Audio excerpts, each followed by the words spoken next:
আপনাদের সবাইকে স্বাগত জানাচ্ছি। আমি এসকে রায়হান। আশা করছি সবাই ভালো আছেন। আল্লাহ সকলকে ভালো রাখুন এবং সত্যের সাথেই রাখুন। আমার বর্তমান বয়স 20 বছর। ঝাড়খণ্ড রাজ্যের একটি অতি ছোট গ্রামে আমার জন্ম। খুবই গরিব পরিবার ছিল আমাদের। বাবা 2 বছর আগে মারা গেছেন এবং বাড়িতে আমি আর আমার বৃদ্ধ মা। কর্মসূত্রে আমি হাফ রাজমিস্ত্রি। গ্রামের আশেপাশে টুকটাক কাজ করে সংসার চালাই। গত কয়েকদিন ধরে হাতে সেরকম কাজ ছিল না, তাই চিন্তা ভাবনা করলাম গ্রাম থেকে দূরে কোথাও কাজ পেলে সেখানে চলে যাব। কিছুদিন খোঁজ করার পর একটা কাজের সন্ধান পেলাম। আমাদের গ্রাম থেকে প্রায় 28 কিলোমিটার দূরে একটা গ্রামে পাকা বাড়ি প্লাস্টারের কাজ করছিল। কাজের কথা ফাইনাল করে মাকে বিষয়টা জানায়। মা অত দূরে যেতে দিতে চাইছিল না, তাও ভালোভাবে সংসার চালানোর তাগিদে আমাকে বের হতে হলো। কথা মতো আমি এবং 4 জন মিস্ত্রি চলে গেলাম সে গ্রামে। বাস থেকে নামতে হঠাৎ বুকটা কেঁপে উঠল। কেন জানি না, কেমন যেন চেনা চেনা লাগছে গ্রামটা। মনের এই কৌতূহলকে শুনে বাকি লোকজনের সাথে সরু রাস্তার পথ ধরে এগিয়ে চললাম। কিছুটা দূর যেতে কন্ট্রাক্টরের সঙ্গে দেখা। তাকে জিজ্ঞাসা করাতে বলল, চলো চলো, একটু গ্রামের ভিতর দিকে যেতে হবে। আমরা কন্ট্রাক্টরের পিছু পিছু এগিয়ে চললাম। কিছুটা যেতে আমার চোখে পড়ল রাস্তার ধারে একটা পুরনো পরিত্যক্ত বাড়ি। আমি ভাবলাম এই বাড়িটাতেই কাজ হবে। বাকিদেরকে না জিজ্ঞাসা করে সেই বাড়ির দিকে এগিয়ে গেলাম। বাড়ির উঠোন পার করে দরজার সামনে গিয়ে একটা টোকা মারলাম। পিছন থেকে কন্ট্রাক্টরের আওয়াজ এলো, ছেলে ওখানে কি করছিস? এই বাড়িটা না, তাড়াতাড়ি এদিকে আয়। আওয়াজ শুনতেই আমি কন্ট্রাক্টরের দিকে তাকালাম। সে ইশারা করে আমাকে ডাকলো।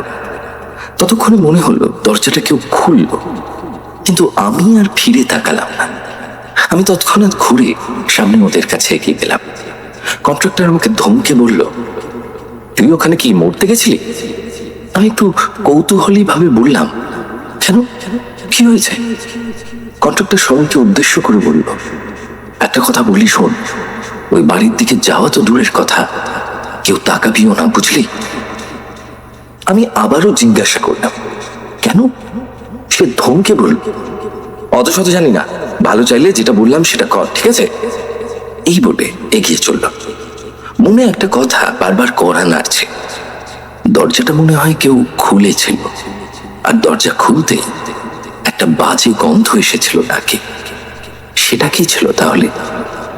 এইসব ভাবতে ভাবতে পৌঁছে গেলাম নিজের কাজের জায়গাতে। বাড়ির মালিককে দেখলাম, খুব লম্বা চওড়া শরীর, আর দেখে মনে হচ্ছে ভালোই পয়সাওয়ালা। মালিক আমাদের থাকার জায়গা দেখিয়ে দিল আর খাওয়ার সমস্ত বাসনপত্র দিয়ে বলল বানিয়ে নেবে। কথা মতো রুমে গিয়ে কাপড় জামা ছেড়ে স্নান করে নিলাম। তারপর রাত্রিবেলা খাওয়া শেষ করে বিছানায় শুয়ে এটা ওটা ভাবতে ভাবতে কখন যে চোখ লেগে গেল বুঝতে পারলাম না। ঠিক মধ্যরাতে তন্দ্রা অবস্থায় বুঝতে পারলাম আমার হাতের উপর কিছু একটা চলছে। একবার উঠে হাতটা ছেড়ে আবার ঘুমিয়ে পড়লাম। ভাবলাম কোনো পোকামাকড়। আবার একটু পরে স্বপ্নের মধ্যে দেখলাম একটা জ্বলন্ত হাত আমার দিকে এগিয়ে আসছে, আর চারিদিক থেকে ছোট বাচ্চার কান্নার আওয়াজ হচ্ছে, আর একটা স্পষ্ট আওয়াজ ভেসে আসছে, বাঁচাও, কেউ আছো, বাঁচাও আমার বাচ্চাকে, দয়া করো, বাঁচাও আমার সোনার। স্বপ্নটা দেখতেই আচমকা চেঁচিয়ে উঠলাম। পাশের দাদা বলল, কি হয়েছে রে? আমি বললাম, না কিছু না, দুঃস্বপ্ন দেখলাম। এই বলে উঠে জল খেয়ে আবার শুরু করলাম। পরের দিন সকালে জোর কদমে কাজ শুরু। দ্রুত কাজ শেষ করে বিকালের দিকে একটু গ্রামটা ঘুরতে গেলাম। রাস্তা দিয়ে হেঁটে চলেছি, যেতে যেতে সে বাড়িটির কাছাকাছি চলে এলাম। হঠাৎ দেখি একটা পাগল আমার দিকে ছুটে আসছে। ছুটে আমার কাছে এসে বলতে লাগলো, বাবু, বাবু, তুই না ওই ঘরটাতে যা, ওখানে খাজানা আছে, অনেক খাজানা আছে, অনেক কিছু আছে, যা যা যা না যা। আমি বললাম, না গো, আমার খাজানার দরকার নেই বলে সেখান থেকে চলে গেলাম। খ্যাপাটা আমার দিকে কেমন লালচিত ভাবে তাকিয়ে রইল। রাতে খাওয়া শেষ করে ঘুমিয়ে পড়লাম। সাথে সে একই সব বাচ্চার কান্নার আওয়াজ, পোড়া আর মেয়েলি কণ্ঠে আর্তনাদ, বাঁচাও আমার সোনাকে বাঁচাও। আবার ঘুম ভেঙে গেল। এভাবে কিছুদিন রোজ রাতে একই স্বপ্ন দেখলাম। দিন দশেক কাজ করার পর মালিকের কাছ থেকে ছুটি নিয়ে গ্রামের বাড়িতে গেলাম। বাড়িতে দুদিন ছিলাম, কিন্তু সেখানে কোনো স্বপ্ন দেখিনি। দুদিন পর আবার কাজের জায়গাতে ফিরে এলাম। একদিনের ঘটনা, সে পাগলটার সাথে আবার দেখা। আমাকে দেখতে পেয়ে সে আবার ছুটে এলো। আর সে বলল, বাবু তুই জানিস তুই ভুল করে দরজায় একবার টোকা মেরে একটা শর্ত পূরণ করেছিস। আর দুটো শর্ত আছে, আর দুটো শর্ত, তাহলেই খাজানা তোর। আর এই কথা কেউ জানে না। আমি ভাবতে লাগলাম, শর্ত, টোকা, কি সব বলছে। একটু ভাবতেই মনে পড়লো, ঠিক আমি প্রথম দিন ওই দরজায় টোকা মেরেছিলাম, আর একটাই মেরেছিলাম। আবার পাগলটা বলে উঠল, আরো দুটো শর্ত আছে, বলবো তাহলেই খাজানা তোর, বল যাবি নাকি। আমি ভাবতে লাগলাম, এ তো পাগল, কিন্তু এখন তো একটা স্বাভাবিক মানুষের মতো কথা বলছে। আমি একটু অবাক হলাম, বললাম, না আমার দরকার নেই খাজানা, বলে চলে গেলাম ওখান থেকে। কিছুদিন পর ছুটি নিয়ে আবার বাড়ি গেলাম। 4 দিন থাকার পর বাড়ি থেকে ফিরে আসতে জানতে পারলাম সুফি পাগল মারা গেছে। আর ওর কেউ না থাকায় গ্রামের মানুষ বাকি কাজ করেছে। গ্রামের এক লোককে জিজ্ঞাসা করলাম, ও কিভাবে মরল। তিনি বললেন, জানি না, কিন্তু মরার আগে ওই পুরনো পরিত্যক্ত বাড়ির সামনে একটি কুল গাছ আছে, তার নিচে বসে থাকতে দেখেছে। কথাগুলো আমার মাথায় ঘুরপাক খেতে লাগলো। ভাবলাম বাড়িটিতে যাব।